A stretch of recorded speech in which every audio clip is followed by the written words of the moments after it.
अल्लाहुम्मा सल्ली अला मुहम्मदिन नबील उम्मी व अला आलिहि वसल्लम तस्लीमा। भाइयों, दोस्तों, बुजुर्गों, माओ बहनों, ये रबीउल अव्वल का महीना चल रहा है। इस रबीउल अव्वल के महीने में मेरे आका दो जहां हजरत मोहम्मद सल्लल्लाहु अलैहि वसल्लम इस दुनिया में तशरीफ लाए और ये दुनिया जगमगा उठी। मुश्किल थे रास्ते, आसान हो गए।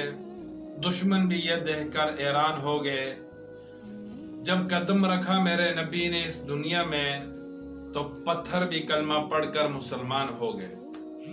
फतह मक्का के मौका पर आप अलैहिस्सलाम ने फरमाया, दुश्मन इस चीज से खौफजदा थे, परेशान थे कि आप अलैहिस्सलाम बदला लेंगे, लेकिन मेरे आका ने ऐलान किया है कि सबको माफी है। यह शान है मेरे आका सल्लल्लाहु अलैहि वसल्लम की। रबीउल अव्वल के महीने में वलादत है। सफर में भी हो सकती थी, मुहर्रम में भी हो सकती थी, रमजान में भी हो सकती थी। रमजान का महीनों में अफजल है रमजान मुबारक का, लेकिन मेरे अल्लाह ने रबीउल अव्वल का इंतखाब करके आका अलैहिस्सलाम की पैदाइश रबीउल अव्वल में हुई, तो रबीउल अव्वल को फजीलत मिली आका अलैहिस्सलाम से।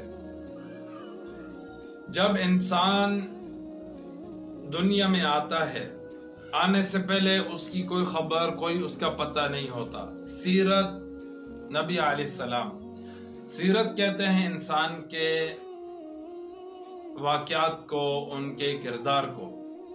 जब बच्चा माँ के पेट में होता है तो किसी को इल्म नहीं होता है कि ये बच्चा दुनिया में आकर हाफिज बनेगा, आलम बनेगा या नावाकिफ रहेगा। लेकिन मेरे नबी का मामला मुख्तलिफ है। जब आका इस्लाम इस दुनिया में आए ही नहीं, आने से पहले पूरी दुनिया उनकी सीरत से, उनके वाक़यात से, उनके किरदार से, उनकी फजीलत से मानूस हो चुकी थी, मालूम हो चुका था। तमाम नबियों के सरदार, तमाम नबियों के इमाम हजरत मोहम्मद सल्लल्लाहु अलैहि वसल्लम, आज के इस पुरफितन दौर में हम देखते हैं कि हम कितना आका अलैहिस्सलाम की सुन्नतों पर अमल करने वाले हैं। आका की मीलाद, आका की पैदाइश का कौन इनकार कर सकता है?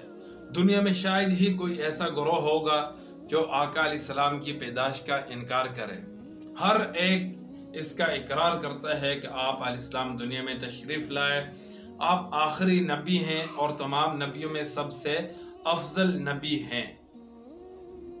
अब अगर कोई बंदा मस्जिद के बाहर खड़ा होकर ये कहना शुरू कर दे कि ये मस्जिद है, ये मस्जिद है, ये मस्जिद है, आपको मानना पड़ेगा कि ये मस्जिद है, तो कोई आकर उसको पूछते हैं कि भाई क्या हो गया, अब पागल हो गए हो क्या? इस मस्जिद का मीनार बता रहा है कि ये मस्जिद है, इस मस्जिद का मेंबर बता रहा है कि ये मस्जिद है, इस मस्जिद की सफ़ें किबला रुख बिछी हुई वो बता रही हैं कि ये मस्जिद है। अगर आपने जोर लगाना है तो इस बात पर जोर लगाएं कि इस मस्जिद की ये हजमत है, इस मस्जिद की ये हजमत है। कोई मस्जिद बनाएगा तो अल्लाह ताला जन्नत में उसके लिए महल बनाएंगे। ये हजमत है इस मस्जिद की। जब इंसान नमाज पढ़ने के लिए मस्जिद में आता है, गैरुल्लाह की नफी कर देता है, एक अल्लाह को पुकारता है, यह मस्जिद की फजीलत है। मस्जिद में 5 वक्त बाजमात नमाज पढ़ी जाती है, यह मस्जिद की फजीलत है। मस्जिद की फजीलत बयान करें। अब अगर कोई कहे कि मीलाद है, मीलाद है, मीलाद है, कौन कमबख्त आपके मीलाद को नहीं मानता?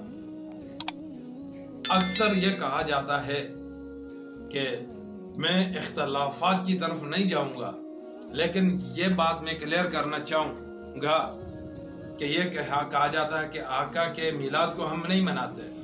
कौन कहता है कि हम आका के मिलाद को नहीं मनाते? क्या रोशनी करनी जरूरी है? जो करते हैं उनसे भी मेरा कोई इख्तलाफ नहीं है, वो उनका मसला है, उनको करने दे। लेकिन सबसे ज्यादा आका के मिलाद मनाने वाले हम ही लोग हैं।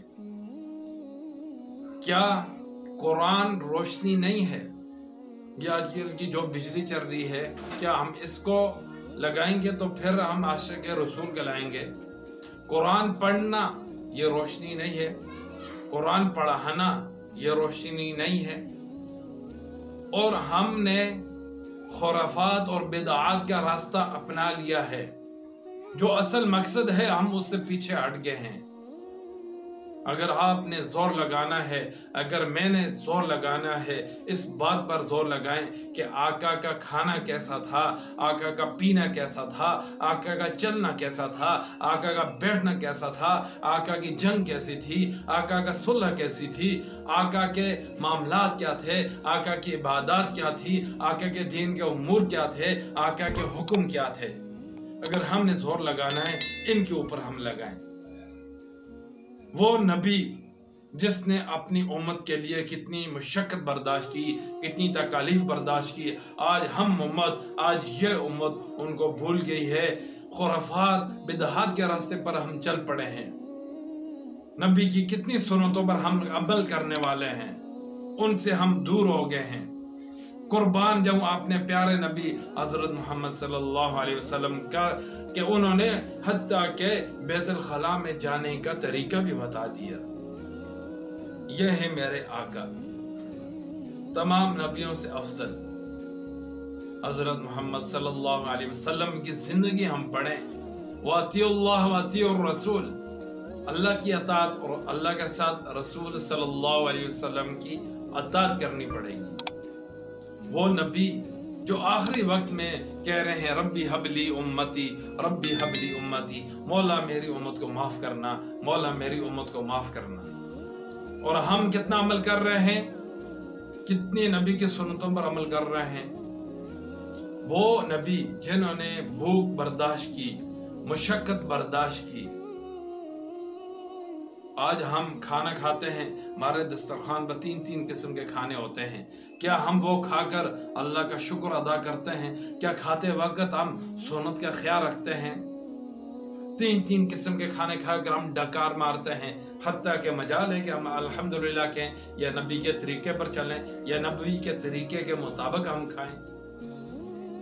وہ نبی جنہوں نے بھوک کو برداشت کیا اور بھوک کی وجہ سے حالت خراب ہے، اور فرشتہ آتا ہے کہتا ہے کہ آقا اے محبوب، اللہ نے حکم دیا ہے اگر آپ کہیں تو یہ عہد کا پہاڑ آپ کے لیے سونا بنا دیا جائے۔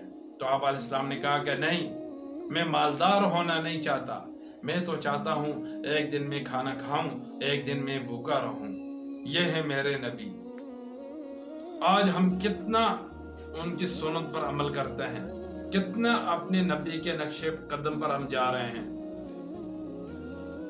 سوچنے کی بات ہے، فکر کرنے کی بات ہے، غور کرنے کی بات ہے۔ آقا کے آنے سے دنیا میں جہالت ختم ہوئی، دنیا میں روشنی آئی، دنیا جو ہے خوشی سے بلبلا اٹھی۔ آقا جب آئے، یہودیوں نے بھی خوشی منائی، عیسائیوں نے بھی خوشی منائی۔